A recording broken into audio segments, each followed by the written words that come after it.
Ayon dito sa latest report nitong si Snow Badwa ay magkakaroon ng isang blockbuster trade itong San Miguel at Northport Batang Pier.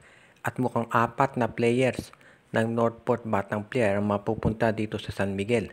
Base dito sa mga hints na binigay ni Snow at base na rin doon sa mga comments doon sa kanyang post. Mukhang ang tinutukoy dito na mga players na mapupunta sa San Miguel ay itong si William Navarro, si Gio Halalon, si Evan Nelly at itong si Kate Flores. Ang posibleng mga kapalit niyan hindi pa natin na-determine pero itong si William Navarro pwedeng ang kapalit niyan ay itong si Mowala Tautua. Samantala naman itong si Kate Flores ay si Jeron Teng at itong si Evan Nelly at itong si Gio Halalon pwedeng kapalit niyan ay itong si Simon Enciso at isa pang San Miguel player. Hindi pa natin ma-determine kung sino pang ibibigay ng SMB. Posible na itong si Chris Rosales o kaya naman baka itong si Evan Nava at sasamahan ng isang first round draft pick. Kapag nakuha ng San Miguel itong si Evan Nelly at itong si Gio Halalon, magkakaroon sila ng mas batang backcourt. Alam natin yan talagang hinahanap ng San Miguel ngayon. Ang magiging rotation dyan, itong si Juan Mityongson, si Evan Nelly at si Gio Halalon.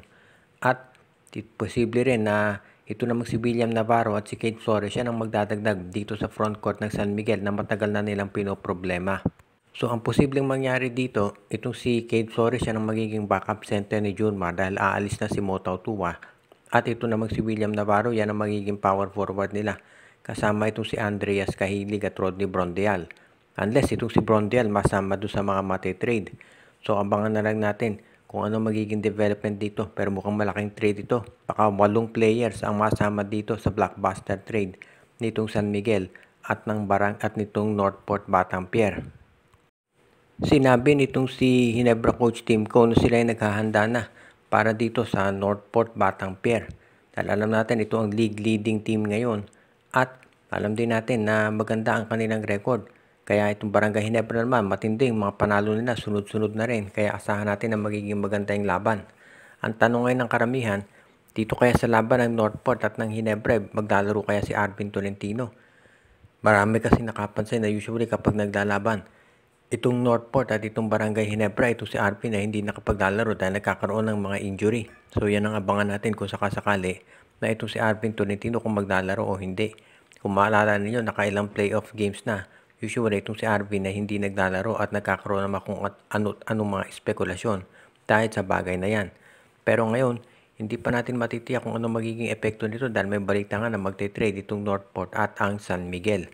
Sa ngayon, dito rin natin masasabi na itong Barangay Ginebra, sa pagpe-prepare nila dito sa laban kontra Northport, sinabi ni Coach Tim Cone na hopefully ay maging 100% na si Justin Brownlee dahil katulad nga ng binabanggit natin, may sakit ito nung last game nila kontra SMB. Buti na lang maganda nila ron ng mga ibang players. Samantala naman, by the time na haharapin nila Northport, siguro naman ito si Jamie Malonzo baka mabigyan na ng playing time although hindi pa natin natitiyak kung game shape ba siya talaga.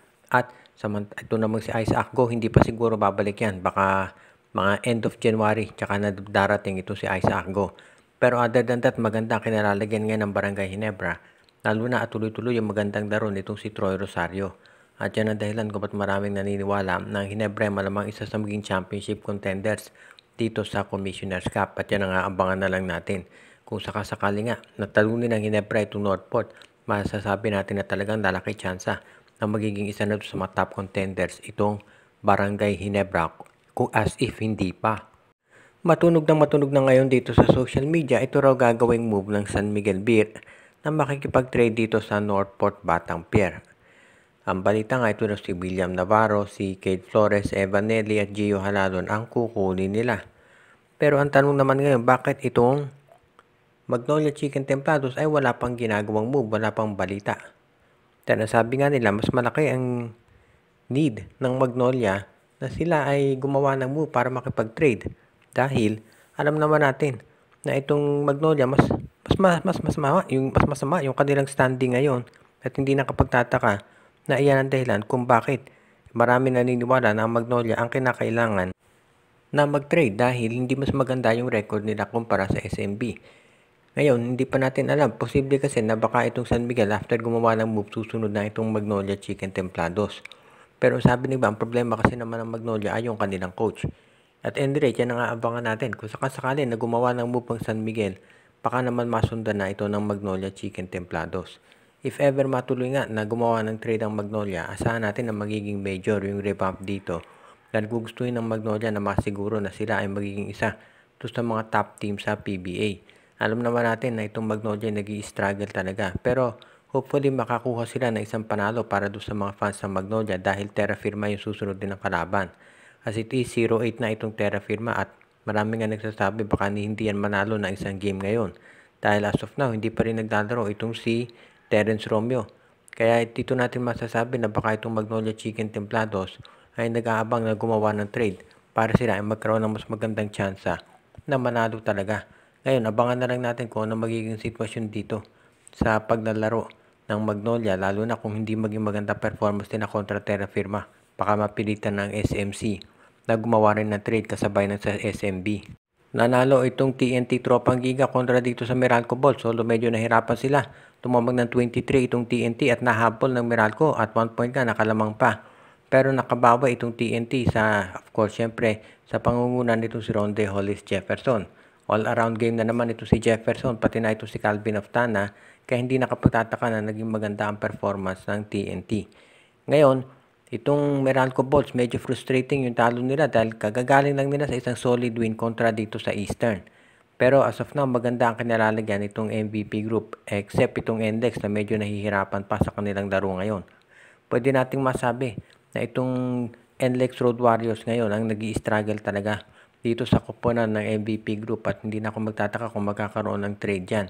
Kung sakasakaling totoo yung report na ito si Christian Stan Hardinger ay mapupunta dito sa TNT Tropa, baka sakali na itong si Brandon Rosser bumalik dito sa NLEX.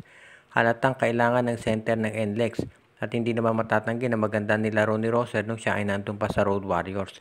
Yun nga na may ACL pa to si Rosser kaya hindi pa natin alam kung kailan yan makababalik.